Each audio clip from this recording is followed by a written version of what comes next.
Hello viewers, welcome to my channel Shortcook. আজকে আমি চলে এসেছি আপনাদের সামনে মোচার ঘন্টের রেসিপি নিয়ে। আপনারা তো অনেক রকমই মোচার ঘন্টের রেসিপি তৈরি করে খেয়েছেন, একটু আমার প্রসেসটা ফলো করে তৈরি করে দেখুন, আশা করছি খুবই ভালো লাগবে। এটা কিন্তু একদম নিরামিষ মোচার ঘন্টের রেসিপি। একবার অবশ্যই এই রেসিপিটি ফলো করুন এবং তৈরি করে দেখুন, তাহলে রেসিপিটি প্রথম থেকে শেষ অবধি দেখার অনুরোধ রইল। আর আমার চ্যানেলটা যদি এখনও সাবস্ক্রাইব করে থাকেন, প্লিজ আমার চ্যানেলকে সাবস্ক্রাইব করে দেবেন আর পাশে থাকা বেল আইকনটি প্রেস করে দেবেন আমার নতুন ভিডিও নোটিফিকেশান সবার আগে পাওয়ার জন্য। আর লাইক শেয়ার করতে ভুলবেন না যেন। তাহলে চলুন দেখে নেওয়া যাক আমার এই আজকের মোচার ঘন্টের রেসিপিটি।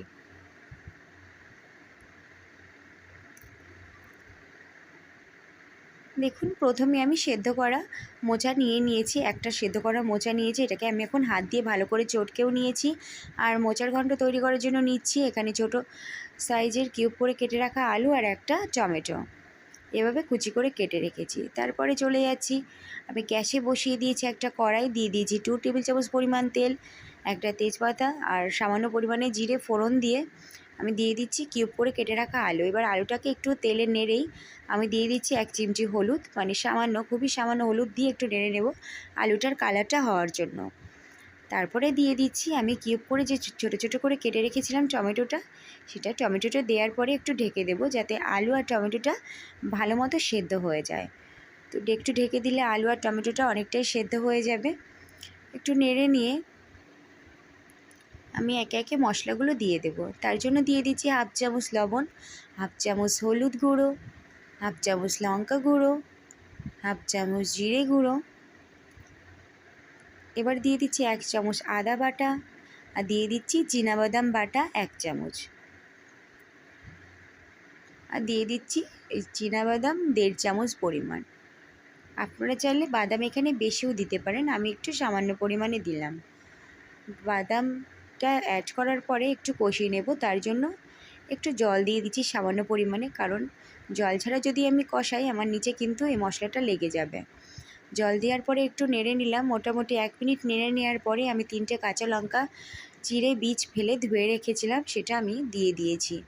এবার দেওয়ার পরে আমি নেড়ে নিলাম 2 মিনিট মতো, একটু মশলা আলু সব কিছুকে একটু কষিয়ে নিচ্ছি। মোটামুটি 2 মিনিট কষিয়ে নেওয়ার পরে আমি মোচা যেটা সেদ্ধ করে হাত দিয়ে চটকে রেখেছিলাম আমি দিয়ে দিলাম। দিয়ে আমি একটু মোচাটাকে একটু আলু মশলার সাথে ভালো করে মিশিয়ে নিচ্ছি, মানে মোটামুটি একটু কষিয়ে নেব মশলার সাথে। তার জন্য দিয়েছি সামান্য পরিমাণে হলুদ আর একটু 1 চিমটি মতো লবণ, কারণ লবণটা আগেই দেওয়া ছিল, ওর জন্য হলুদ আগে দেওয়া ছিল কিন্তু 1/2 চামচ পরিমাণ, এর জন্য এখন একটু হলুদ দিয়ে ঢেকে দিলাম। মোটামুটি 2 মিনিট মতো লো ফ্লেমে আমি এটাকে ঢেকে নেড়ে নিচ্ছি। এখন একটু তো আমার মোচাটা একটু নেড়ে নিলাম, আবারও ঢাকনা তুলে 2 মিনিট মতো ঢেকে রেখেছিলাম, আবারও ঢাকা চাপা দিয়ে রেখেছিলাম 2 মিনিট মতো।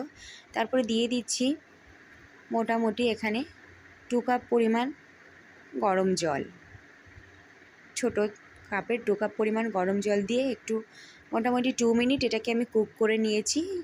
তারপরে আমি দিয়ে দিচ্ছি সামান্য পরিমাণে চিনি, টেস্টটা ব্যালেন্স হওয়ার জন্য। যারা চিনি অপছন্দ করেন তারা নাই দিতে পারেন, কোনো অসুবিধে নেই, তাহলে দিলে কিন্তু টেস্টটা ভালো হয়।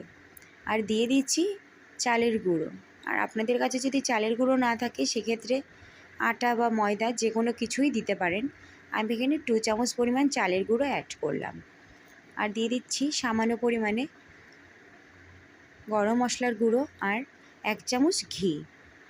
দেওয়ার পরে একটু সব কিছুকে ভালো করে মিশিয়ে নিচ্ছি। ঘি আর গরম মশলা দেওয়ার পরে কিন্তু মোচার সেন্টটা খুবই সুন্দর হয়। দেখুন আমার মোচার ঘন্টটা একদম রেডি। খুবই সুন্দর হয় এই রেসিপিটি খেতে, নিরামিষের দিনে একটু তৈরি করে দেখবেন, খুবই ভালো লাগবে।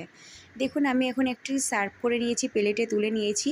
খুবই সুন্দর হয় এই মোচার ঘন্টের রেসিপিটি। আপনারা প্লিজ প্লিজ এই রেসিপিটি বাড়িতে তৈরি করবেন আর আমাকে কমেন্টে জানাবেন কেমন হলো। তাহলে আমার রেসিপিটি যদি ভালো লেগে থাকে প্লিজ আমার চ্যানেলটিকে সাবস্ক্রাইব করে দেবেন আর পাশে থাকা বেল আইকনটি প্রেস করে দেবেন আমার নতুন ভিডিও নোটিফিকেশান সবার আগে পাওয়ার জন্য। আর লাইক শেয়ার করতে ভুলবেন না যেন। আজ তাহলে আসি, দেখা হচ্ছে অন্য কোনো দিন অন্য কোনো নতুন রকম রেসিপি নিয়ে। ধন্যবাদ।